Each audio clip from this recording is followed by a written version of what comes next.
अस्सलाम वालेकुम दोस्तों, आज के इस वीडियो में मैं बताने वाला हूँ शहजादी के 3 सवाल का वाकया।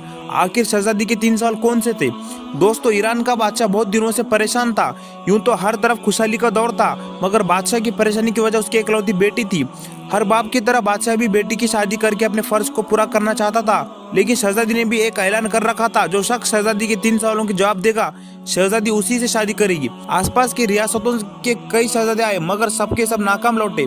उस मुल्क में एक नौजवान रहता था जिसका नाम आजम था।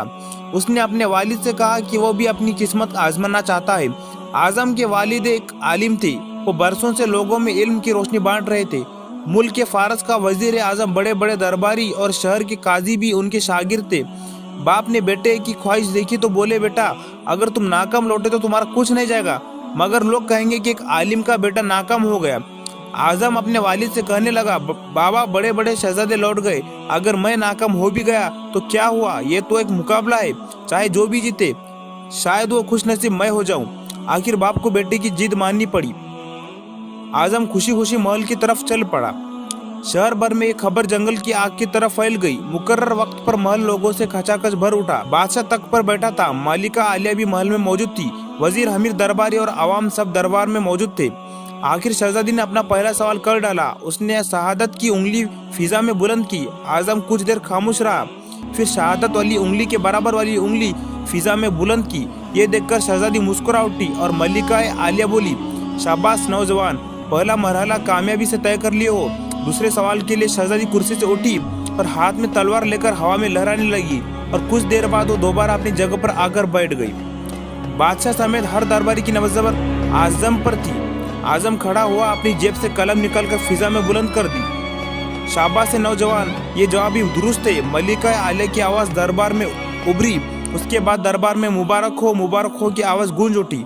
वो सवाल क्या थे और उनके जवाब क्या थे? हर शख्स इस बारे में सोच रहा था कि शहजादी ने क्या पूछा और आजम ने क्या जवाब दिया। लोगों के लिए एक राज था।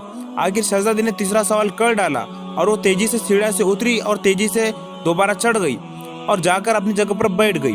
ये सवाल बड़ा ही अजीबोगरीब था। हर तरफ खामोशी थी और लोगों की सांसें रुकी हुई थी।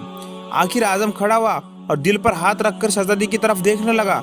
मरहबा मरहबा नौजवान, मुबारक हो। मलिका आलिया की आवाज के साथ ही शहजादी महल के अंदरूनी हिस्से में चली गई और महल मुबारकबाद की आवाजों से गूंज उठा।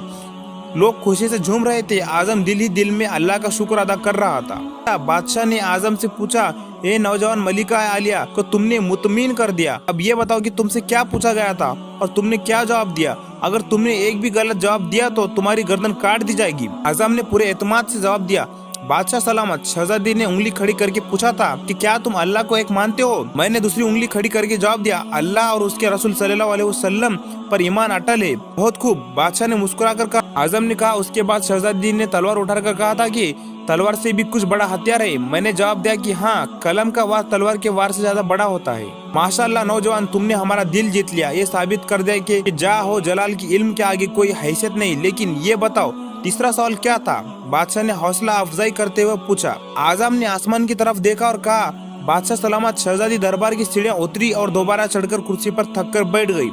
उन्होंने पूछा था कि मैं थक गई हूँ, लेकिन मेरे जिस्म की एक चीज नहीं थकी। मैंने जवाब दिया, क्योंकि दिल इंसानी जिस्म में एक वाहिद चीज है जो पैदाइश से लेकर मौत तक बगैर थके हुए धड़कता रहता है। बादशाह ने आजम को पास बुलाकर गले से लगा लिया और बोला, ए लोगों, गवाह रहना, मैंने हकदार का हक अदा कर दिया। दोस्तों, इस वाक्य से हमें ये सबक मिलता है, बेशक अल्लाह और उसके रसूल पर ईमान अटल है, और दूसरा कलम का आवाज दुनिया के सभी हथियार से ज्यादा ताकतवर है, और तीसरा दिल, क्योंकि दिल इंसानी जिस्म एक ऐसी चीज है जो पैदाइश से लेकर मौत तक बगैर थके धड़कता रहता है।